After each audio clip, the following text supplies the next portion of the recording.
मैं रीना अग्रवाल पथिका आज आपको अपनी स्वरचित कहानी सुनाने जा रही हूँ। कहानी का शीर्षक है निश्चल प्रेम। जब किसी से प्रेम हो जाता है तो ज़िंदगी बदल जाती है। ऐसा इंसान बस यूं ही ज़िंदगी की राह में मिल जाता है। एक बार कोई ऐसा इंसान ज़िंदगी में आ जाए तो लाख कोशिश करने पर भी वह ज़िंदगी से दूर नहीं जा पाता। शारीरिक रूप से भले ही चला जाए लेकिन दिल से दूर कभी नहीं जा पाता। सुनैना घर की लॉन में बैठी इसी उधेड़बुन में खोई थी। सुयश उसका प्यार, उसकी अनमोल यादें हैं। सुयश से उसकी मुलाकात करीब 6 वर्ष पूर्व हुई थी। वह उसके मकान में पेइंग गेस्ट के रूप में आया था। इस कारण दोनों की आपस में बातचीत होने लगी और यह बातचीत कब प्यार का रूप धारण कर लिया पता भी नहीं चला और दोनों का प्यार परवान चढ़ने लगा।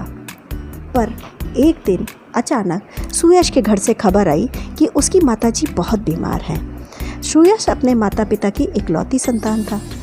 वह उदास मन से सुनैना से बोला, मैं जा रहा हूँ परंतु शीघ्र ही तुम्हें लेने आऊँगा, मेरा इंतज़ार करना। सुनैना प्लीज़ मेरा इंतज़ार करना, मैं ज़रूर तुम्हें लेने आऊँगा। मेरे माता पिता के प्रति मेरे जो कर्तव्य हैं उसको मुझे निभा लेने दो, मैं अपने प्यार के पास ज़रूर आऊँगा।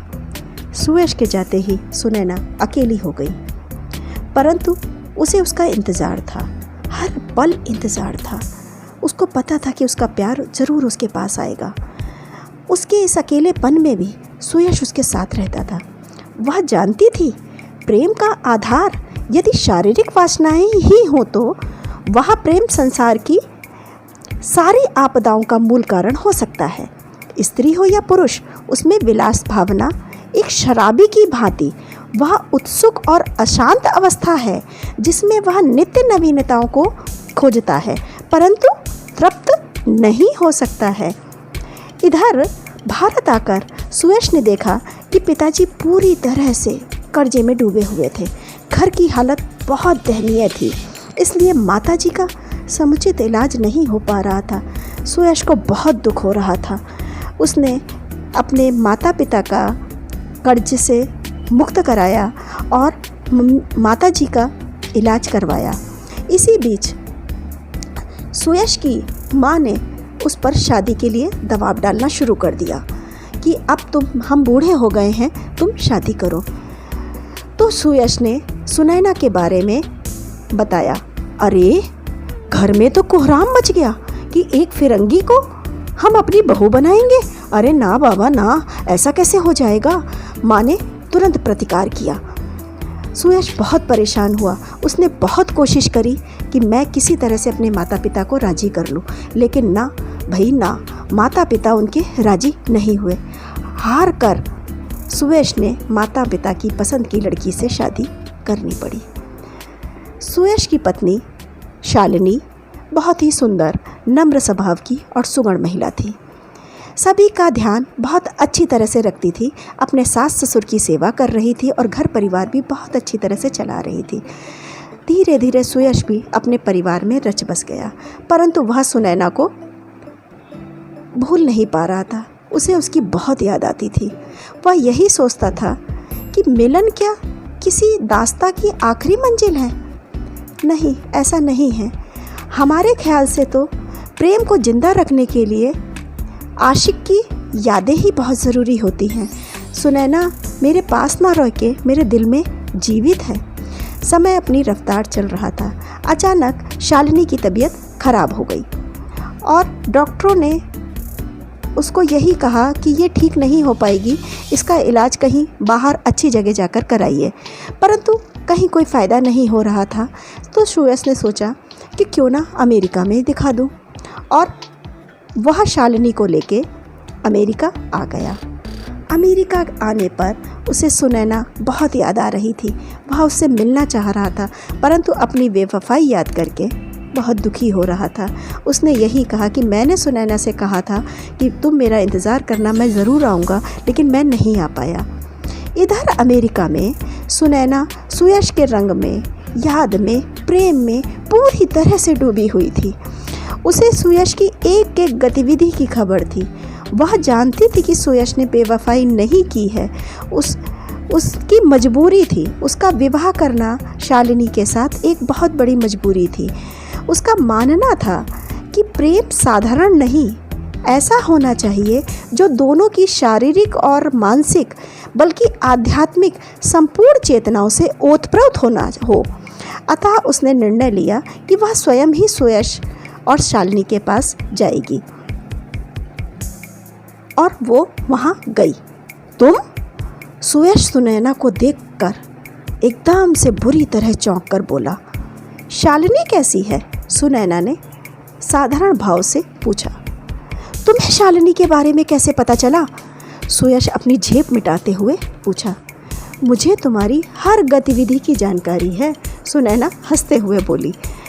पर सुनैना, मैं बहुत मजबूर हो गया था। मैं क्या करता? माता पिता कतई नहीं राजी हो रहे थे। सुयश अपनी सफाई देते हुए बोला। सुयश प्लीज़ कुछ मत बोलो, मैं सब जानती हूँ। मेरा प्यार मजबूर हो सकता है, बेवफा नहीं। सुयश के मुंह होठों पर हाथ रखते हुए सुनैना ने कहा। एक पल को दोनों एक दूसरे की आंखों में खो गए। सुनैना फिर संभलते हुए बोली, चलो शालिनी के पास चलते हैं। सुनैना ने शालिनी की बहुत देखभाल करी। एक दिन डॉक्टर ने कहा कि थोड़े ब्लड की आवश्यकता है। मेरा ब्लड चेक करिए डॉक्टर साहब, सुनैना ने एकदम से कहा। पर सुनैना, सुयश ने बीच में टोक कर बोला, शालिनी मेरी छोटी बहन है, मैं उसे ब्लड तो क्या अपनी जान भी दे सकती हूँ, क्योंकि वह तुम्हारी इज्जत है। सुनैना निश्चल भाव से बोली। थोड़े दिनों बाद शालिनी की तबीयत ठीक होने लगी। शालिनी को सुनैना के बारे में जानकारी हो चुकी थी। उसने सुनैना से कहा, दीदी आपने तो नारी जाति के प्रेम की जो मिसाल दी है ना, उससे तो हम सभी का मस्तक गर्व से ऊंचा हो जाता है। आप नारी जाति की लिए एक प्रेम की मिसाल हैं। सुनैना ने आह भरी कहा, मुझे अपनी ज़िंदगी में जो कुछ भी मिला है वह सपनों से ज़्यादा खूबसूरत और सार्थक है। मैंने प्रेम का अनुभव किया है, उसे भोगा है। जिस रिश्ते की बुनियाद पर मेरी सुनहरी यादों का महल खड़ा है, उस रिश्ते की पूर्णता के लिए मैं अपनी सारी भावना, सारे अनुभव या यूँ कहिए अपना सब कुछ प्रेम पर लुटा चुकी हूँ। जो मेरे भाग्य में लिखा है वह तो होके रहेगा ही रहेगा। अरे शालिनी, मैं तो बहक गई। अरे तुम्हारी जान बचाकर मैंने कोई भला नहीं किया। मैं सुयश का प्यार हूँ। ठीक है, सुयश मेरा प्यार है, पर तुम सुयश की ज़िंदगी हो। भला मैं कैसे देख सकती हूँ कि सुयश को अपनी ज़िंदगी में कोई दुख हो। सुनैना और शालिनी बात कर ही रहे थे कि सुयश आ गया। सुयश कुछ उदास लग रहा था। सुनैना ने सुयश का इससे कारण पूछा कि आखिर क्या बात है, तुम क्यों परेशान हो? हाँ सुनैना, पर छोड़ो, सुयश दुखी होकर बोला। ओहो, तो अब मुझे तुम अपनी परेशानी भी नहीं बताओगे? इतना पराया समझते हो? सुनैना ने थोड़ा नाराज होकर बोला। नहीं नहीं, तुमसे ज़्यादा मेरा अपना कौन है। असल में मैं शालिनी को लेके थोड़ा परेशान था। शालिनी अब कभी माँ नहीं बन सकती। सुयश थोड़ा दुखी होकर बोला। सुयश, तुम्हें याद है एक बार हम दोनों एक छोटी सी प्यारी सी भूल कर बैठे थे, परंतु वह भूल तुम्हें नहीं याद होगी, लेकिन वो मेरी ज़िंदगी बन गई थी। अच्छा, कौन सी? उस भूल के फलस्वरूप हमारा एक प्यारा सा बेटा है, शानू। मैं वो शानू, उस प्यारे से बेटे शानू को शालिनी की गोद में डाल दूंगी। सुनैना बिल्कुल निर्वेद भाव से बोली। पर ऐसे कैसे हो सकता है? तुमने अपने बेटे के बारे में, हमारे बेटे के बारे में मुझे पहले क्यों नहीं बताया? तुमने मुझसे मिलवाया क्यों नहीं? सुयश एकदम से अचंभित होकर बोला। अरे अरे अरे अरे, इतने सारे सवाल एक साथ? सुनैना हंसते हुए बोली, चलो हम उसे लेने चलते हैं। घर पहुंचते ही शानू ने सुयश को देखा और तुरंत बोला, पापा आप आ गए? आप पापा आप इतने दिनों से क्यों नहीं आए थे? पापा मैं आप ही के साथ चलूँगा। आई लव यू पापा। शानू सुयश को देखते ही उससे लिपट गया। हाँ बेटा, ज़रूर चलेंगे। सुयश उसको गले लगाते हुए रोते हुए बोला। जब शालिनी को सुयश के बारे में पता चला,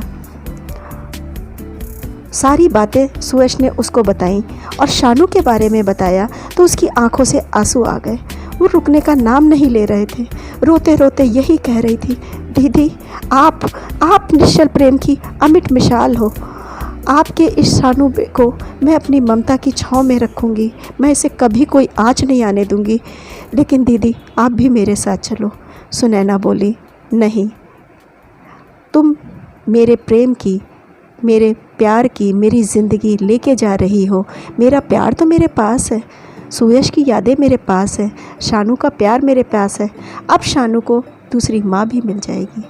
एक ऐसे निश्चल प्रेम का उदाहरण उसने दिया जो नारी जाति के लिए गर्व की बात है।